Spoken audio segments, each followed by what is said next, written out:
Thank you so much. Good morning. I apologize in advance that I don't speak a word of Portuguese. You can punish me by heckling me in Portuguese, and I won't have the foggiest idea what you say. But it's so wonderful to be in São Paulo, and it was wonderful to hear Jean-Claude's talk. As you'll see, I'm in a much more cynical and political world on a daily basis than Jean-Claude is, so it's a real treat to hear about wide-ranging ideas rather than the rather narrow band in which I get to operate in Washington, D.C. So the topic of my talk is how to change copyright without changing copyright law. So there are problems, right, for books. The main problem is, right, the future will be governed by law. That's not a problem in general, but it's a problem for books. It's a problem because copyright law, it's a problem in the US anyway, and I apologize, but this is all going to be very US-centric, but I hope that the comparative value will be there for you. Copyright law in the US really stinks. It's pretty terrible, right? The term is too long. The damages are too high, right? If you infringe copyright, you pay insane amounts of money compared to the actual harm to rights holders. And the exceptions for libraries in the US are too narrow. They are framed in very specific terms so that only 3 copies can be used for preservation. If you make a 4th copy, you're an infringer, and they can only be viewed in the library, and if someone views a digital thing outside of the library, you're an infringer. So they're very tightly constrained because of a kind of paranoia that the rights holders have about access to their property.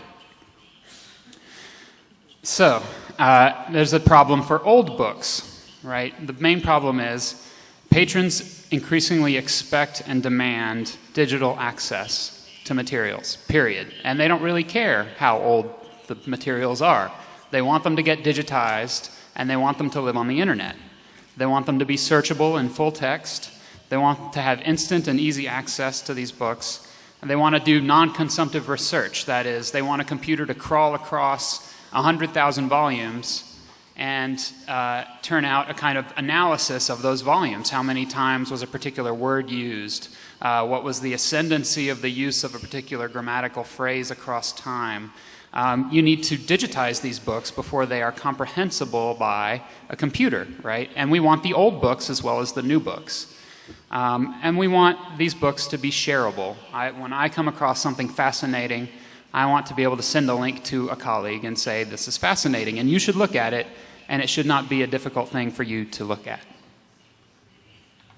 There are problems for new books. Namely, those new books are born into a scholarly publishing system that is broken. Universities create scholarship, and then they give it away to commercial publishers for free most of the time, and then they rent it back in perpetuity at increasingly high rates. This is completely dysfunctional, but it is what it is. It is the way of scholarly publishing in the US traditionally and around the world. So new books are born into a broken home, if you will. One obvious solution, if the law is the source of all these problems, change it, right? Change the law. We are the masters of our legal system. It's a democratic system.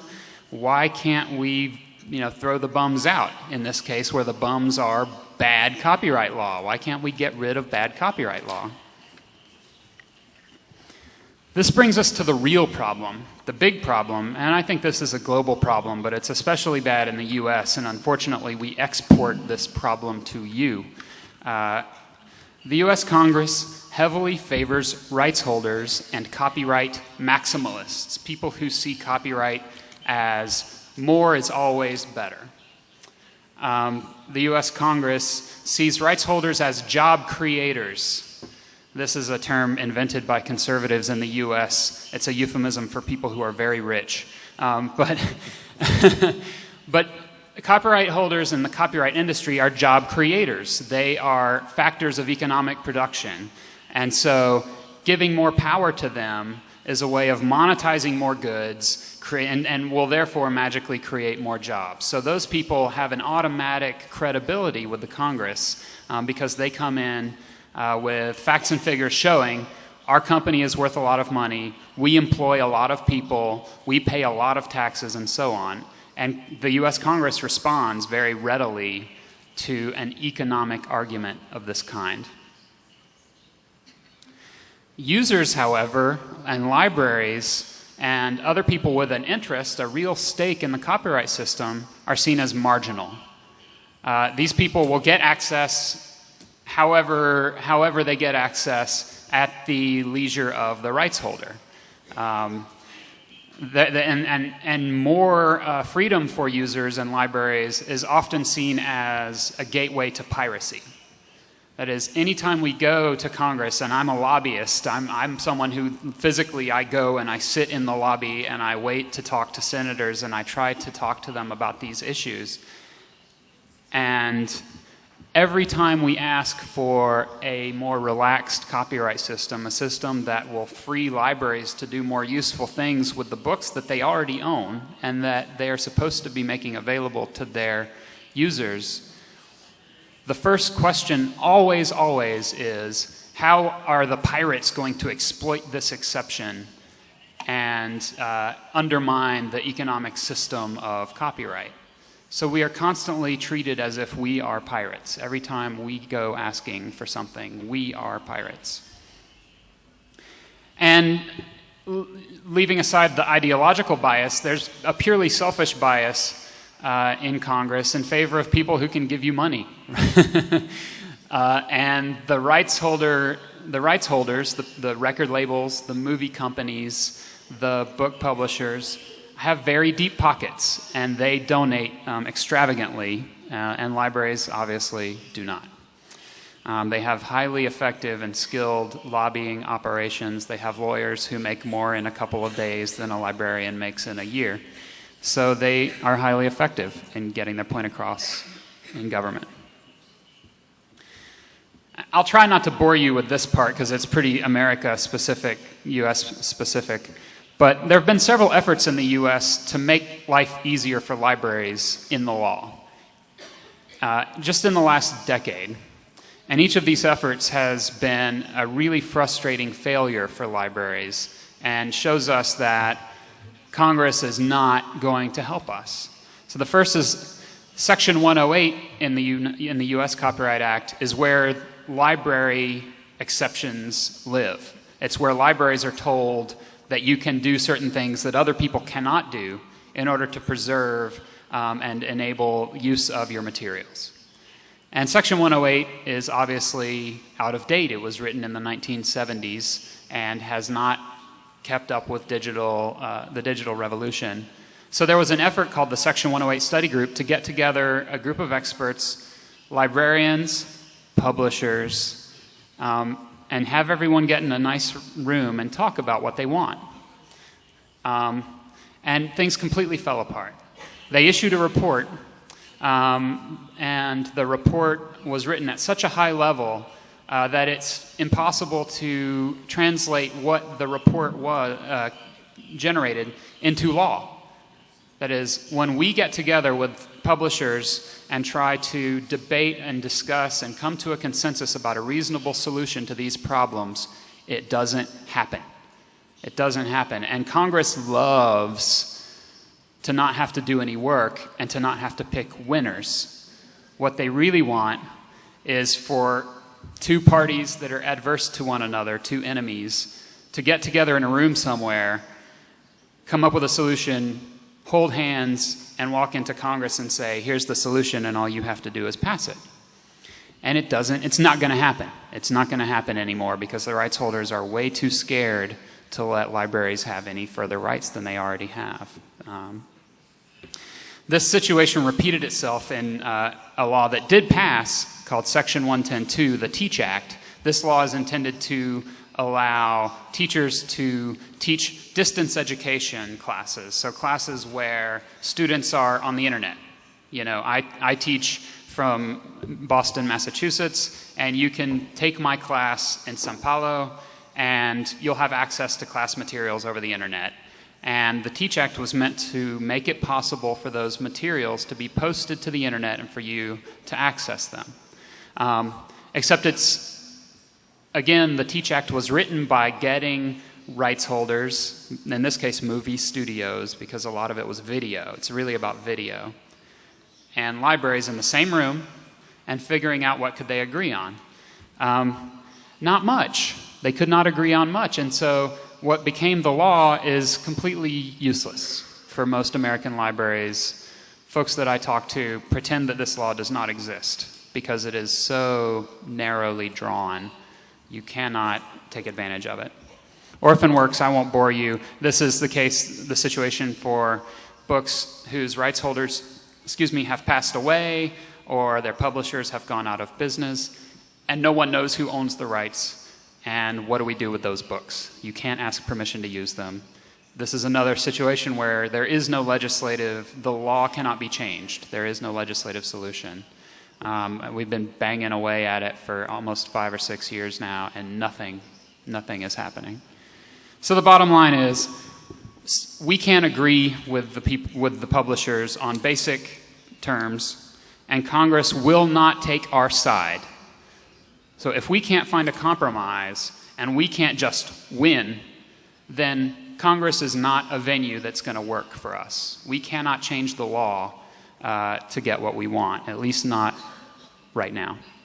So we need a big solution, because these are big problems, that doesn't involve Congress. In the US, we have two: fair use and open access. The future of old books, I believe, in the US is bound up in how flexible and how progressive libraries can be in their use of fair use. How can we take this doctrine, which I'll explain more in a minute, of fair use, which is just an open-ended, flexible doctrine. It is the exact opposite of the laws I've been describing to you so far. It really gives judges flexibility to decide what's a fair use and what's not.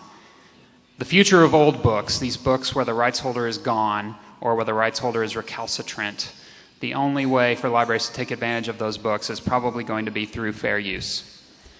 The future of new books, books that are published going forward, depends on moving to a system of open access, a new framework for rights holders who can choose to publish in ways that are not encumbered by copyright. So I'm going to talk about those two issues in turn. So fair use.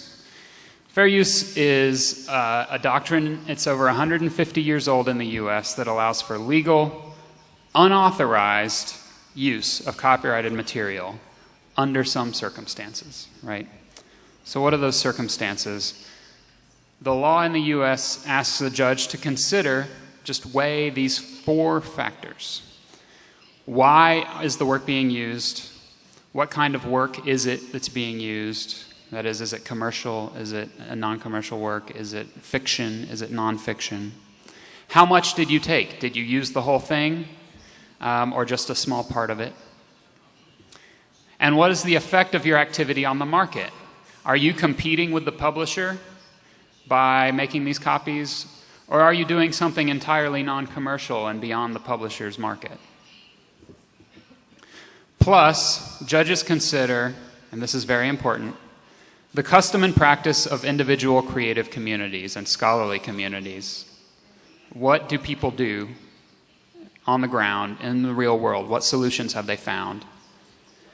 And this is especially true when those solutions are well documented, when you can point to a formal statement that says, this is our consensus about what our rights are. Judges care about that. Recent decisions show judges care about practices in the community. All this stuff, it turns out, really boils down to just 2 questions. Did you transform or repurpose the object that you are using? So are you competing with the publisher? Are you competing with the rights holder and taking their market? Are you just doing what they did? Are you just being a publisher? Are you just being a commercial actor? Or are you using this thing in a different way than it was originally intended, in a new way, in a transformative way. That's the word that judges like, transformative. And then, did you only use the amount of the thing that is appropriate to your purpose? And sometimes that's the whole thing. There's a misconception that fair use only applies to little bits, and I think in other legal regimes that is the case. For fair dealing and other scholarly use type exceptions, it may be the case that it's only a small bit. But in the US, fair use can be the whole thing, if that's the right amount for your purpose. And in the scholarly context, it will be the right amount in many cases. So, how do we shape fair use? Right now, there's a movement in the US to create what are called codes of best practice in fair use. And again, it's based on what I was describing, this trend of judges liking fair use, wanting to recognize the practices of the communities that they encounter, and deferring to those communities. And it's based on the work of two scholars, Patricia Aufderheide and Peter Yazzie at American University. They've developed this process for developing consensus. It's a very democratic process for getting the community together and deliberating within a community of practice on what are really fair uses for our community. Right now, ARL, the Association of Research Libraries, whom I work for, is in the middle of developing such a code for academic and research libraries. So, before I get to the next part, so what is the process of developing a code of best practices? How do we change the law without changing the law? The first part is we ask, what is the community doing right now? The communities are not always functioning healthfully, right? And in fact, many times they are not. Many times practices are completely at odds with each other at different institutions. People are not happy with what they're doing. People are making do with policies that they actually don't feel are the right ones. And so the first thing that we did, was just to go out and talk to people about what's happening at their institutions right now. Regardless of whether it's good, in fact, what we wanted to know is, what are you doing that makes you uncomfortable? What are the ways that you're not taking advantage of what you think are probably your rights? So that then we can try to solve those problems with the code. So we spent an entire summer conducting interviews with librarians, asking them what's happening on their campuses. 4 things that librarians were really having trouble with. The first is a practice that we call e-reserves in the US, or electronic reserves, where, again, a professor can post to a website materials for the class, right? And that can be audio and visual materials as well as text. And different librarians had wildly different practices in this area. Some did not allow this practice. Not very many. Most felt strongly that this had to be done. But of the ones that were doing it, some had arbitrary numerical guidelines that they used. No more than 10% of a work can be posted, no more than 5 pages. Ways to turn a very broad and expansive doctrine like fair use into a very easy set of numbers that any student can administer, so that librarians weren't having to solve difficult problems every day. Another issue was video. The use of video was treated differently than the use of text, which, as Jean-Claude said, is quite strange. As we're moving into this era where everything is a text, everything is a document, everything is part of this society of texts that students and researchers need access to, and yet, frankly, as a side effect of the lawsuits that are being brought in the U.S. by commercial interests, video and audio materials both were much less likely to be made available than text. So students were biased toward text. Copyright education. Librarians were almost always told us that they were the ones who had to answer copyright questions. You know, they're on the front lines. They are the ones who hold the keys to the materials. And when someone wants to use those materials, librarians were the ones that ended up getting asked, well, is this legal? I'd like to photocopy the whole thing because that's a lot cheaper than buying the book, right? Which I don't know if it is. But, you know, they get those kinds of questions and they have to answer them because they're the ones that are there. And then finally, and librarians had a wide range, again, of ways of dealing with this problem of helping people answer these kinds of questions. Some favored the numbers. They favored sharp guidelines, 5%, 10%, 20 pages, 1 chapter. While others, their strategy was to transfer responsibility to someone else. So they would say, look, you can have the book and talk to your professor about how you should use it. Talk to the information technology department about how you can use it. And then finally, there are a lot of, the final issue that came up was digitizing teaching collections. These were these collections that a professor would just have like a set of slides, physical photo slides. And, you know, it's time for those slides to become digital. It's time for those slides to go on the web. And they come to the librarian to do that. And the librarian is, you know, those aren't my slides. I don't know where they came from. I don't know who wrote who took that photo originally. And so there was a real question about what is the librarian's responsibility with respect to these collections. In the area of support for research, digitizing collections was the #1 problem. That is, to better support research, a lot of libraries are figuring out how can we digitize the special collections that we have, especially the unique things that our library has that people across the country, people travel to get access to these materials. How can we make these more readily available to anyone over the web? And then managing access to those rare collections, where a person is physically in the library and says, I need a copy of this to take home with me for my scholarship, or I need you to send me a PDF of this so that I can use it later. Librarians, again, struggled with what are their rights in this area. And then finally, preservation was another major issue. Again, Section 108 gives a very limited definition of preservation and what librarians are allowed to do.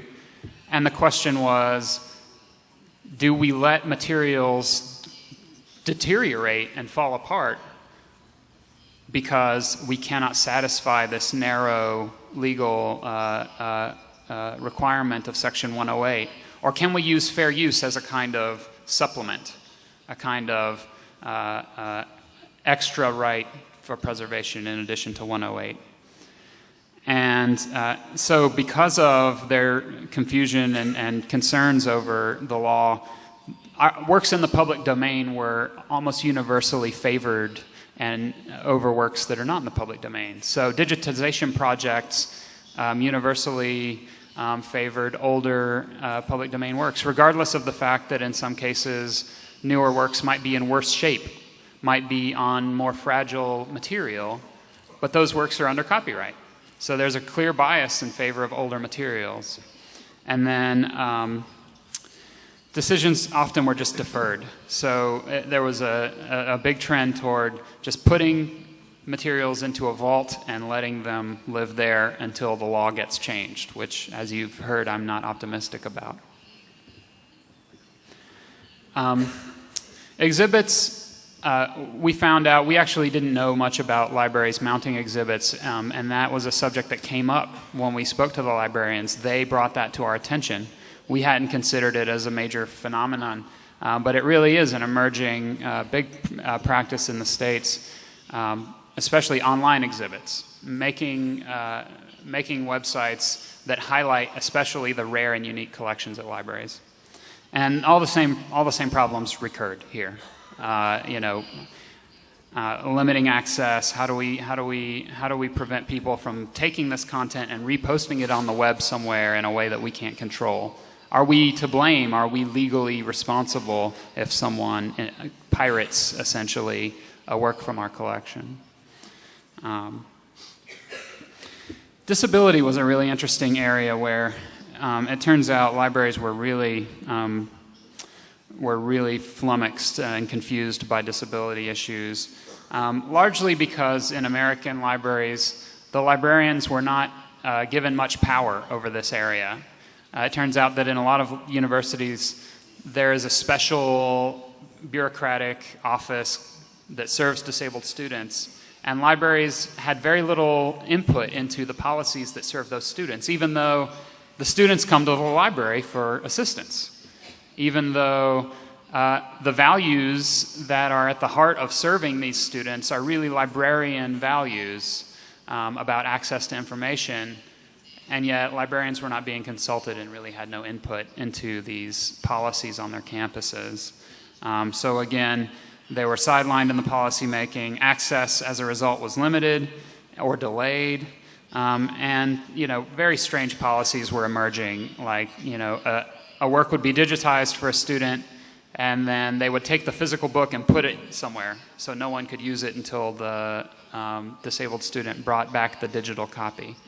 Or the work would be digitized and then destroyed when the student brings it back, rather than saving it and using it again for the next student because, it's an illegal, it's somehow a scary copy, so we just have to destroy it when we get it back. So overall, all of this insecurity and uncertainty and hesitation leads to a lot of cost in terms of staff time, a lot of cost, and really the real cost here is the deformation of mission. The mission of the library is really not being served because of the legal uncertainty on research library campuses.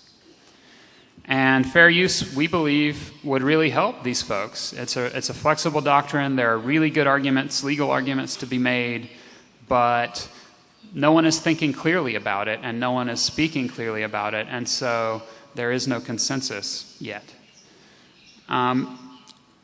Typically, instead, risk management was substituted for a fair use analysis. Risk management meaning materials that seem scary, materials that are more popular, materials that are more commercial, materials, if it's an author I've heard of.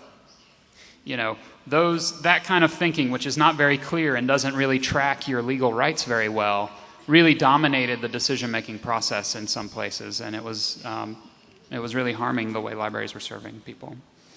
So how do you strengthen access to fair use? Well, there's a deliberative process we go through that we've just gone through this past summer, where we convene groups of librarians all around the country, 8 to 12 librarians at a time, and we just talk with them about these problems. Librarians from all different kinds of universities and institutions, at different levels of seniority, with different kinds of experience and different kinds of exposure to these problems. And we would give them scenarios, stories about a librarian facing a problem. And we would talk through, in this hypothetical scenario, what's the fairest solution to this problem? Giving proper weight to the rights holder and their interests, but also proper weight to the library mission. And we developed a consensus based on these discussions. These are some of the communities who've done this in the past. And the first one was documentary filmmakers. I'll talk about them in a minute. That was wildly successful. But media literacy teachers, film scholars, online video makers, the folks that do remixes on YouTube and mashups, dance archivists, people who collect materials related to dance, and open courseware. All of these communities have gone through this process and developed their own codes to help take better advantage of fair use. The Documentary Filmmakers Code was the first and is still a real landmark because they've had such great success. Documentary filmmakers, of course, need fair use a lot because they capture lots of copyrighted material as they're filming, right? And they need a lot of copyrighted material to illustrate the concepts that they're talking about. And fair use is very, very explicitly meant to empower those people to use copyrighted material without paying. Fair use is all about criticism, commentary, scholarship, creation in this way. So once they formulated a code, TV programmers began to air documentaries that they wouldn't air before. The risks that TV stations associated with use of copyrighted material went way down. Films were made that could not have been made before. The first film that was produced using this code is called "This Film Has Not Yet Been Rated," and it's a documentary about the rating system for U.S. Major motion pictures, that tell you whether it's safe for children or should only be viewed by adults. And the movie is just wall-to-wall samples of movies. Like, this documentary film is almost 100% composed of shots from older movies, essentially saying, here's a movie rated R, here's a movie rated, something else, here's a movie rated X, what's the difference, right? And they needed to do that to make their point. If they couldn't show you these movies, they could not make the point they wanted to make. And if they had to pay, they couldn't have used them, right? Or they might have been asked to pay a lot. They would have been at the mercy of the rights holder as to their artistic vision. But after the publication of this code, they were free. They were free. There's a regime in America I won't bore you with. Films have to get insurance, basically insurance that says if someone sues you, we'll pay them for you. And insurance used to be very expensive and hard to get for documentary filmmakers, and it became very cheap and easy to get because they had clarified the law. So, a research librarian's code. What is our code? What's the process again? We released a report actually this past January that summarizes all of the research that we did in the first phase. What did we find that research librarians were doing? We had confidential meetings all through this summer to formulate the code with these focus groups. And we're writing it right now. Like, literally, I'm exchanging drafts with my co-authors, and we'll be vetting the code. So the code gets tested by a panel of lawyers who look over the code and say, these librarians aren't crazy, right? They didn't just make this up. This is really a valid legal argument. So that will come later. Once the code is written, we'll have lawyers review it.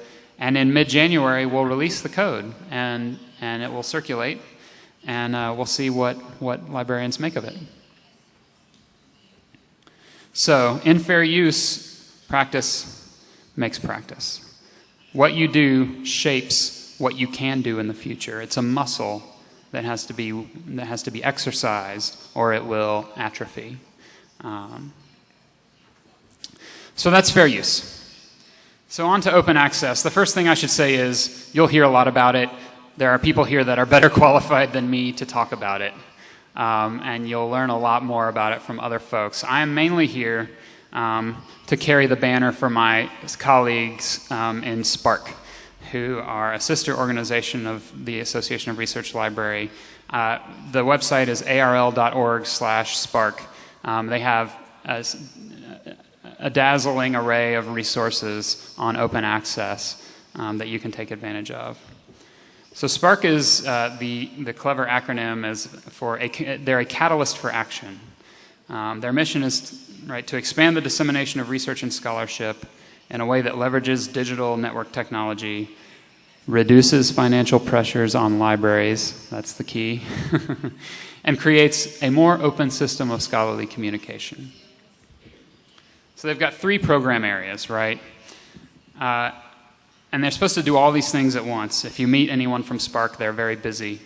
They have a lot going on. But they educate. They also, and this is a huge part, they incubate demonstrations of business and publishing models, right? They really want to get working businesses going, and working enterprises, rather, going that use this model. And then advocate for these policies. So God bless them. They haven't given up on Congress, and they're still pushing for good laws on the Hill. The goal is open access as a new norm. Spark really is not interested in having this as an alternative mode or a kind of underground indie version of publishing. Open access should be publishing. That should be the mainstream model. Make it the norm. Publishing in an open access journal should be the rule, unless you can't find an appropriate one yet, and they're coming along quickly. You should be depositing in repositories if you really can't find an open access journal, and you can use an open license. All of these ways for opening up access to journal information. And again, the assumption should be that research and scholarship is openly shared. This is the wonderful definition of open access from the Budapest Open Access Initiative, which is celebrating its 10th anniversary coming up. This is the ultimate vision of the scholarly publishing system that open access wants to see, and it's very heavily tied into digital distribution. I'm not going to read it. I hate to read slides, and I'm sorry I did it before. You can read it, and the slides will be available afterwards. This is a wonderful open access map website, again, to show that this is a global movement, and Spark has really in the last, and several open access movements are really moving to emphasize the global nature of this movement. It's openaccessmap.org is the address for this. And you should, put yourself on the map, put your projects on the map, and see what's happening near you. There's a directory of open access journals. Again, it's a Spark Europe award-winning site. You can find open access journals. Nearly 7,000 of them exist now.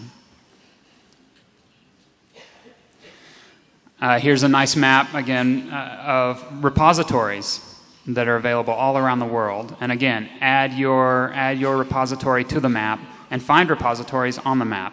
It's really a global movement.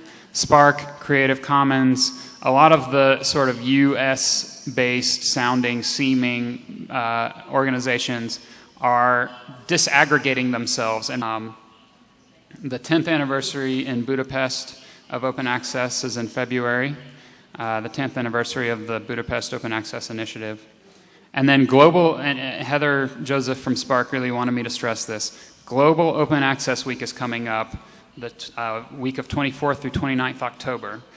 Go to openaccessweek.org to learn about the ways that your campus can celebrate Open Access Week and publicize open access to its students using the resources there. That's what that site looks like. It's a very participatory movement. We want students involved. We want campuses involved. Use these free resources and you can plan your own event. And that's it. That's me. You can email me there, follow me on Twitter, and I also blog. So thank you so much for your time and attention.